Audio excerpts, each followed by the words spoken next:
everyone. So happy to see you all today. This is Dr. Srinidhi Chidambaram welcoming you to our Facebook Live session presented by Apollo Hospitals. Screen time refers to the time that a person spends looking at a screen on any device, such as a television, a smartphone, a computer, or a game console. There's been a lot of research done on screen time and mental health. There's been a lot of focus as well on how children and adolescents are affected by this. Associations between screen time and poor health outcomes, such as obesity and lack of exercise, has also been well documented. Many studies have also been finding negative mental health effects of using screens, such as depression, anxiety, and brain fog. And you all must be aware that the World Health Organization has also recently decided to include gaming disorder as part of its list of international classification of diseases. Technology is unavoidable in today's world. For example, even today, we are reaching out to you on screen. It's important for educational purposes, for work, for entertainment. But what we are trying to focus on in this session is to let you know how crucial it is to strike the right balance. So today we will be discussing this important topic: how does screen time affect mental health? And to discuss this with us, I am very, very pleased to welcome Dr. Srilakshmi Velandy for this discussion today. Dr. Srilakshmi completed her MBBS and her diploma in psychiatry from the Tanjavur Medical College and is a member of the Royal College of Psychiatrists, UK, and is a CCT in Child and Adolescent Psychiatry from the UK as well. She has worked in the area of pediatric liaison psychiatry at the Cambridge University Hospitals in the UK and is now currently working at Apollo Children's Hospital and Pediatric Cancer Center, Chennai. She has been nominated and shortlisted for the Psychiatrist of the Year Award from the Royal College of Psychiatrists in 2016, received the Best Newcomer of the Year Award from the Cambridge University Hospitals in 2019, and recipient of the You've Made a Difference Award twice from the Cambridge University Hospitals in 2021. Welcome, Dr. Srilakshmi, to this session. Thank you so much for joining us. So let's begin by taking some of your views about what is screen time and why is it important? Thank you so much, Ma'am. It's an absolute pleasure being here. And thank you for your really kind, very long introduction. I think from my point of view, like you rightly said, screen time is access to any kind of digital tool. So be it a tablet, be it a mobile phone, be it a television. And I think we don't realize how ubiquitous it is and how much we've become dependent on it. And like you rightly pointed out, there are significant benefits with it. We can't imagine our current world without access to social media and different things that digital aspects bring in a very positive manner. But it's getting exactly like you were saying, that gentle balance between the two. So quite often when I see little ones, we talk about getting it Goldilocks right. So not too much, not too little, just right for each person. And that holds good for quite a few things in life, I suppose. It's that gentle balance. And how do we strike that balance? And what does that balance mean for younger little ones, for adolescents, for adults? Is it slightly different? Those are all things that will be really helpful for us to think about together. So we'll begin by talking about how screen time affects physical as well as mental health. So what are the main issues with it? Oh, thank you. Thank you, ma'am. That's a really, really helpful question. So when we think about physical health aspects, especially with children, we find that they're not out and about playing. They are at home, probably looking at a screen, either gaming or looking at videos or watching television. So, which then means that their usual activity levels comes down remarkably. So, obesity, like you mentioned earlier, is a massive issue.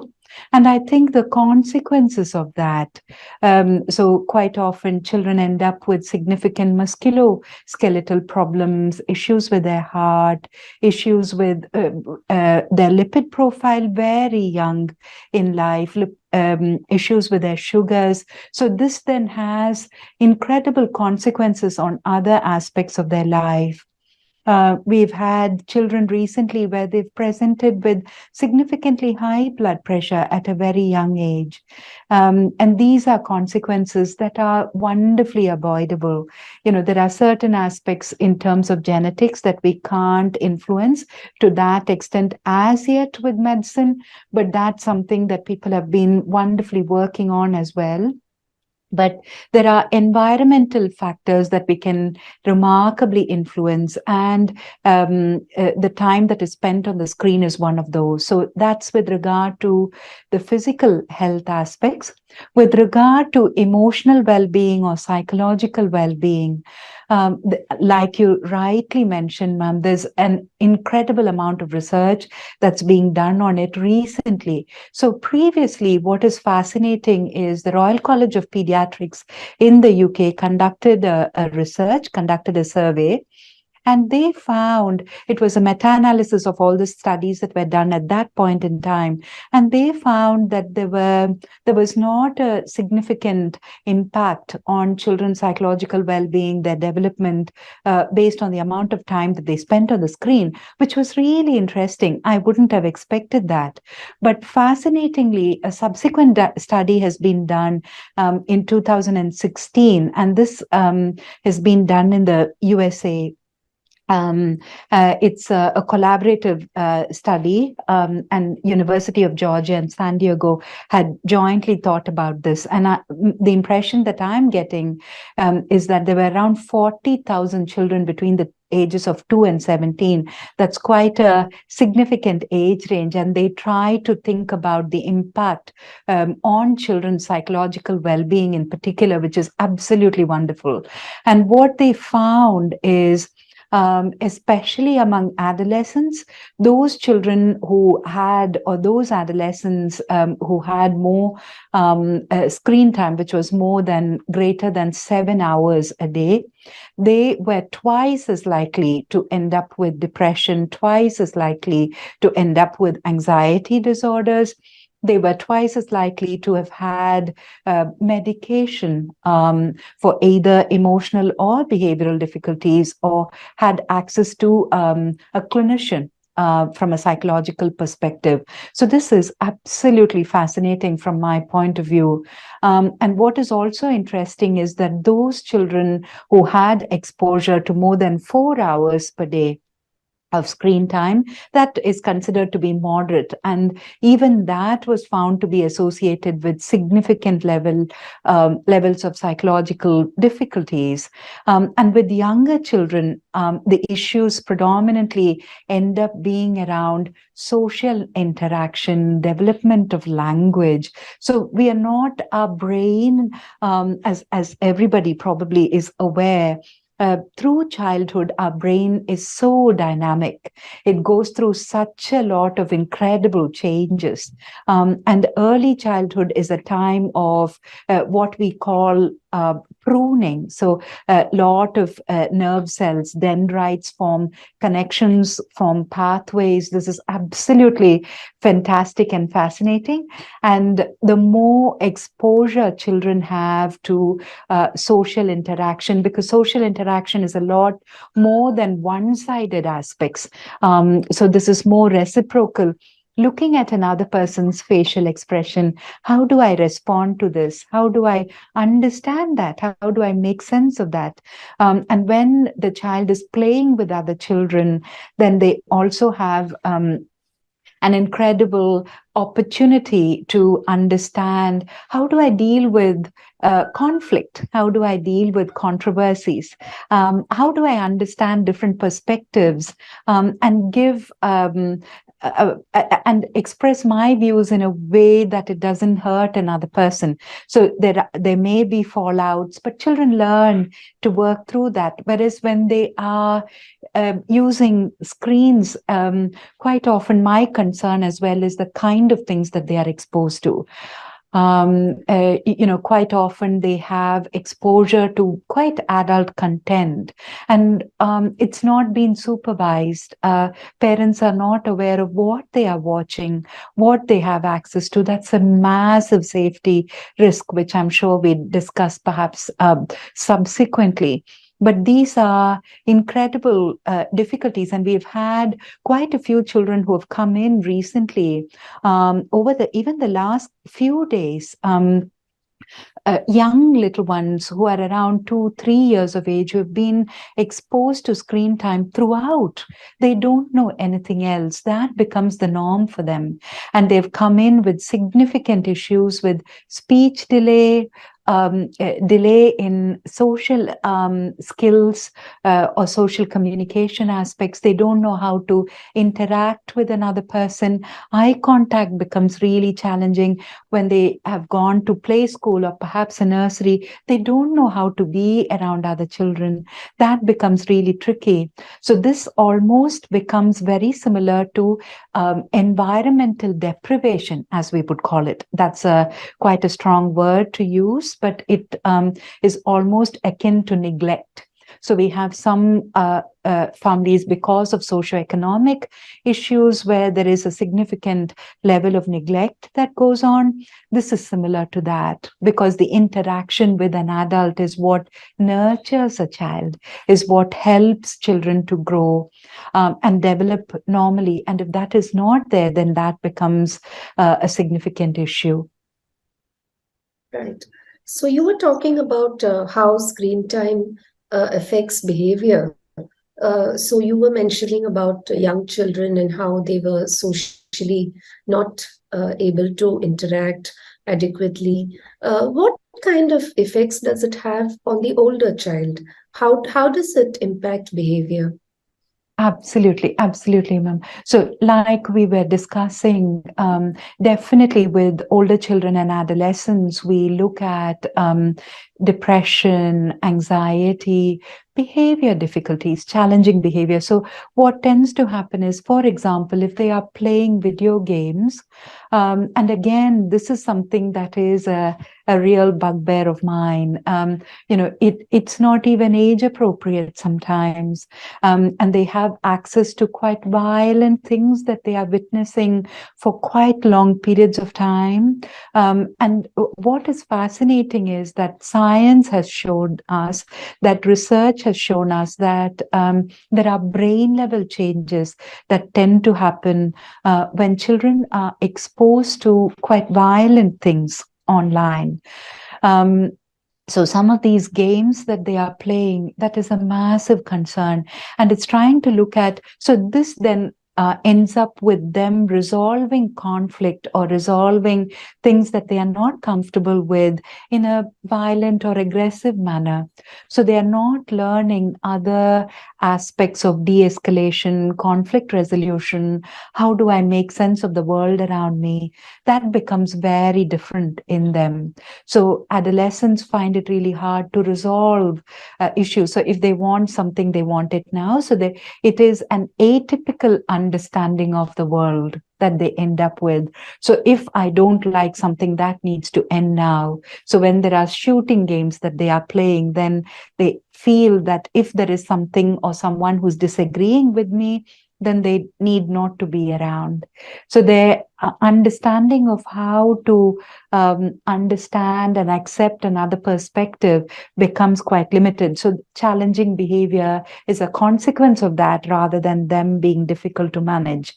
And I think the other risk as well is that they may be exposed to other adults who are posing as young people or children, they are extremely vulnerable. So though they are cognitively and emotionally not able enough to make those decisions, is this safe enough for me?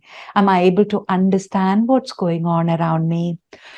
So those aspects, so they end up being groomed. There are a couple of children who recently ended up at the children's hospital following overdoses because of what happened on social media. And I think sometimes they know much more than parents do in terms of accessing different sites. And if it's not monitored, if there are not adequate parental filters in, then children are extremely vulnerable. So that this becomes very challenging. And it's trying to look at how do we manage that in a meaningful way. So it's thinking about parents playing games with children, making sure that they are age appropriate, making sure that they have had discussions with the child about what is safe, what is not safe. If they are upset about something that happens, rather than keeping it within themselves, making sure that there is an environment of openness enough to be able to share with the parent about what they've seen or what they've experienced or what someone has said or done to them. So those are things which will be really helpful for us to think about. And parental filters are really helpful, and making sure that parents are aware of the kind of side. So we do want adolescents especially to have a level of independence, but at the same time, making sure that they are aware that they are still children, and that they need that nurture and support from a parent is really, really helpful. How does excessive screen time lead to anxiety or depression in teenagers or even in children? What is the connection? Thank you so much. Thank you. That's a really helpful question. So when we think about a child and their development is not only academic aspects, it's not only probably games or sports that they are playing, it's an overall social development, emotional development that we think about, and helping them build resilience. So psychiatry in general and child psychiatry as well has been focused on risk for quite a long time. Now they are thinking about resilience, and there's a lot of priority that's been given to resilience. So when you think about screen time, a child, it becomes a very isolated event or isolated aspect, and access to social media sites. So even if there was bullying in the past, it might have been confined to the school setting, either physically or emotionally. And then there are teachers around, there's intervention that's possible. But now, with increased screen time, what tends to happen is that children have access to social media sites quite a lot. Which then means that they can be targeted for long periods of time. And if they can be abused emotionally, they feel very distressed by what they are exposed to. So bullying can carry on in very subtle, nuanced ways, which sometimes is very hard to pick up. And they're also very isolated. They're not going out. They're not out and about playing or interacting in a physical way with their peers. It may be interacting online, but it doesn't give the same level of happiness or enjoyment, I suppose, or pleasure. That is one aspect. The other thing is the impact on their sleep, their appetite. They're not eating at regular intervals. Their appetite has a massive impact on that.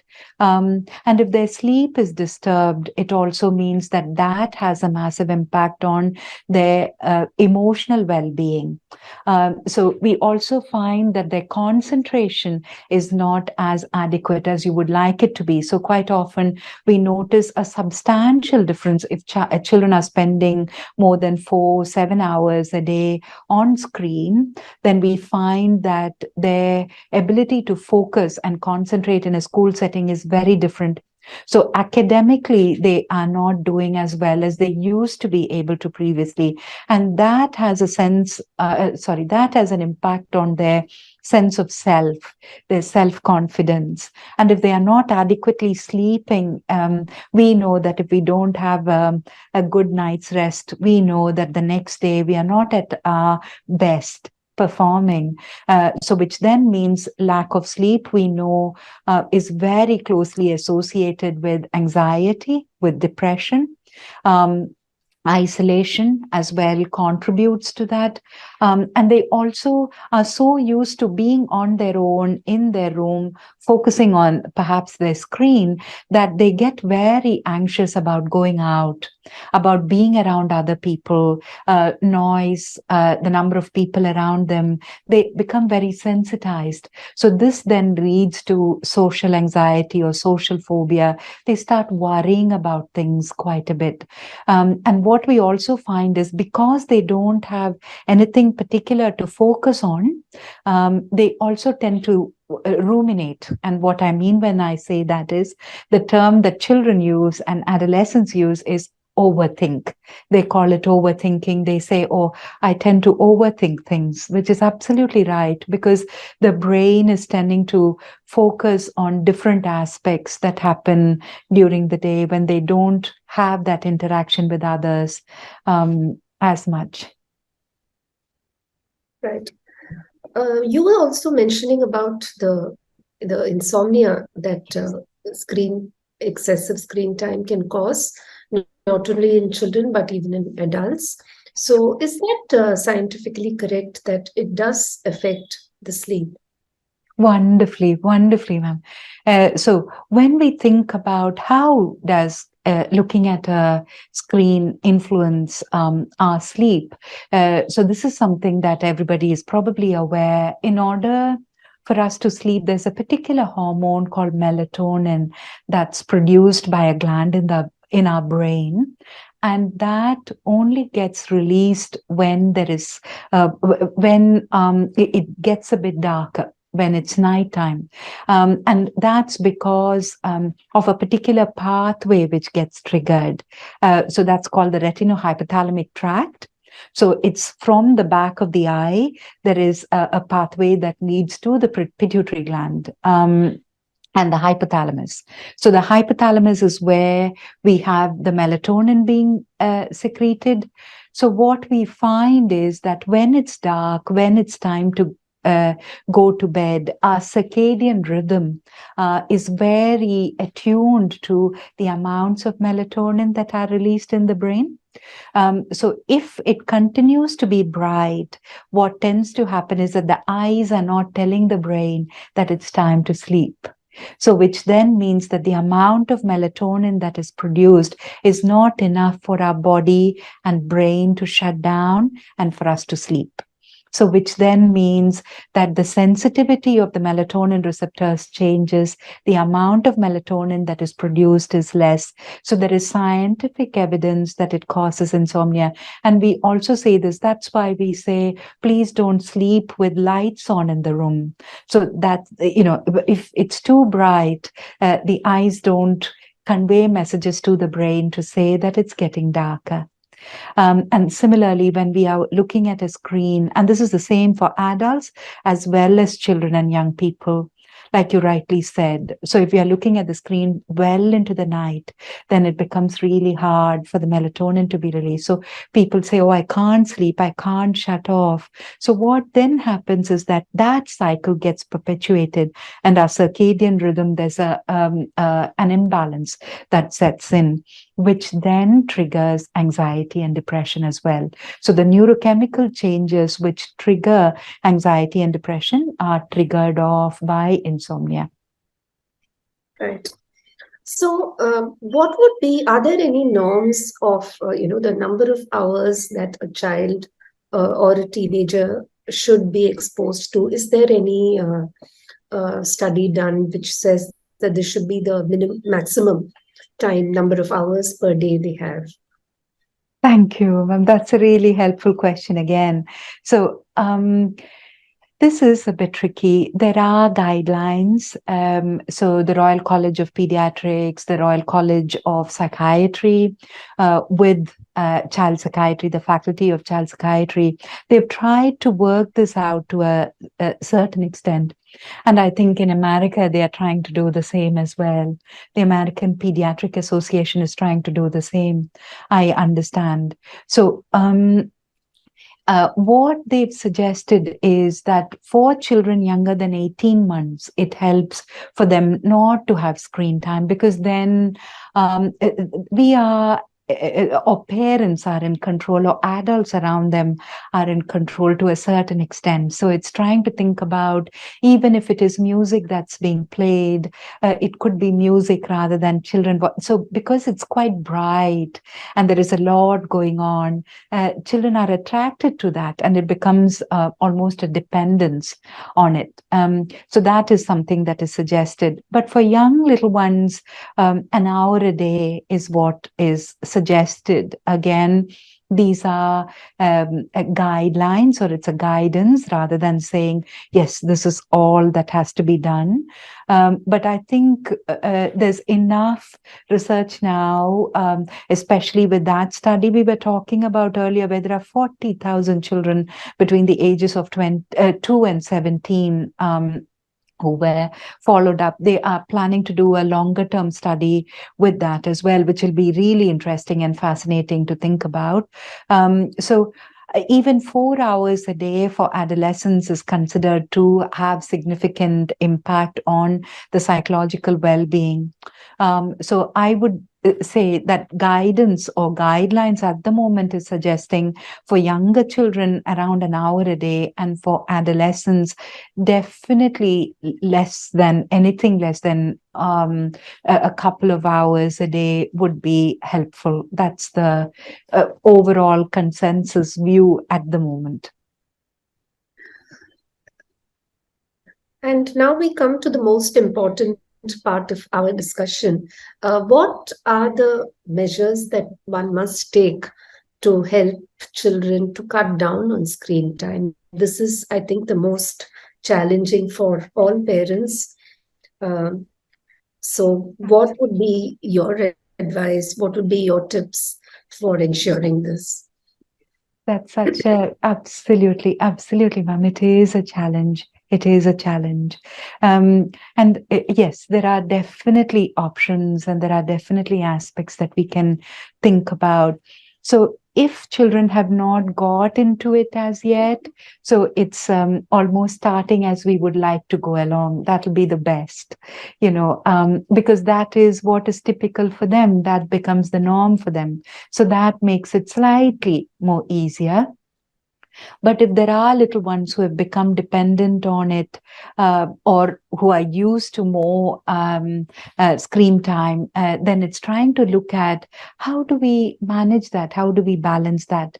Banning it completely or blocking it is not the answer, because they are going to find other ways of accessing it.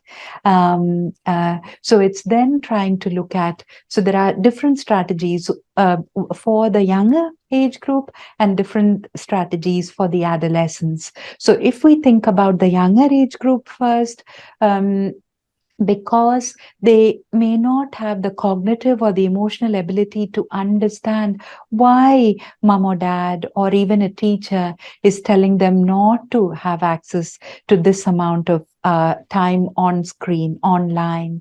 And I think they find that really difficult to make sense of. So I think what we tend to do is think about what function screen time is serving, and how do we substitute something else which is fun during that time. So it's trying to look at spending time with the little ones, taking them outside, going to the park, doing other fun things, maybe joining a sports club. Team sports are really helpful. So to try and think about whether they'd like to be a part of a football club or a cricket club, or any activities they'd like to do. So in the evening, when they'd be most likely to spend time online. I think it's trying to look at other things that they can do. And we also think about positive behavior plans. This is something that we think about quite a lot with parents. It's a process of conditioning. It's a reward chart that we can set up. And this is not only with regard to reducing screen time, there are other behaviors which are a bit tricky that can be managed in this way as well. So we think about 3 to 5 behaviors which we want to encourage in the child. So we might say, or a parent might say, I'm going to spend online only an hour a day. That could be a goal to achieve or a goal to attain. So if they manage, and the way the chart is set up is that Monday through to Saturday it goes, and there may be goals that they achieve between 3 and 5. Any more than that becomes overwhelming for the child. So if we try and think up positive goals for them, when they achieve it, we really praise them. So positively reinforcing that acceptable behavior, saying this is absolutely incredible, this is fantastic, this is really well done, I'm so proud of you. Those kind of aspects can be really, if we embellish the positive reinforcement. And when that happens, they get a gold star, something which is really visible. So if they get 5 gold stars, so if they have 3 goals, if they get 3 gold stars, or if they have 4 or 5 goals and they get 4 or 5 gold stars, at the end of the day, they get something that's agreed between the little one and the parents. It's important for it to be not too expensive, something which is little but is really meaningful for them. It may be special time with mama, special time with papa, or it may be going to a trip to the park or a trip to an ice cream shop, something that is meaningful for them, or a tiny little toy. So if they manage 75% of in the week, then at the end of the week, again, they do something fun, maybe a time with a special time as a family, having a meal out. Small things can also be discussed with the little one. So that needs to be in place for around 4 to 6 weeks for us to start noticing a difference. So that is with the younger children. With older children or adolescents, again, it's about doing it collaboratively. So they are at a point where if parents say something, then they do quite the opposite sometimes. And if they feel that things are being done to them, then we kind of lose them right from the word go. So it's trying to look at how can we do this collaboratively? How can we replace again that fun, something that they have, with something else which can be equally as fun. So finding that thing is really helpful. Family time together, parents kind of spending time with the children where possible. So it's parents taking turns where possible. If it's dad doing it one day, then mom is doing it one day, and then coming together. So if there are more than one, if there are more children at home, it's trying to look at what we can do as a group. Those kind of things really help. After school activities are quite really helpful, so that they are not spending too much time at home where they have this urge to turn on the television or look at their mobiles, or and as a family we talk about a family screen plan. So something which we are requesting children to do, it's important that parents also support that and say, we do this together. You're not doing this on your own. Let's think about how we manage this together. Absolutely. So is there anything else that you would like to say before we conclude the session, Doctor? Oh, it's been absolutely fantastic having this opportunity. One thing that will be really helpful for parents to think about is how, as parents, we are, or as adults, we are using screens as well. So I think what works for little ones works for us as well. So it's trying to make sure that when there are younger little ones, being conscious that we don't pick up our mobiles at meal times.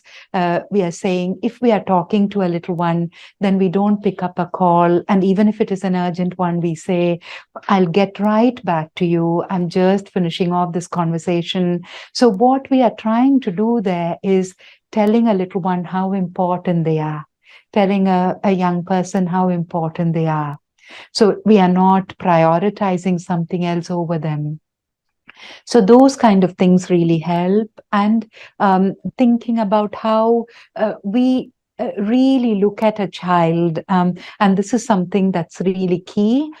Even with younger little ones, we request parents to do this often. And as parents, it's such a exciting time growing up with children, because adults tend to grow up with them as well, don't we? So it's trying to think about how do we come up to their eye level, sitting down or squatting down and looking at them, looking into their eyes and having a conversation rather than towering over them. So those kind of things really helps. So those are tiny little tips just to think about how we as adults can influence things around us. And it's thinking about our language and communication as well, and how we interact with children and young people. That's what I wanted to mention.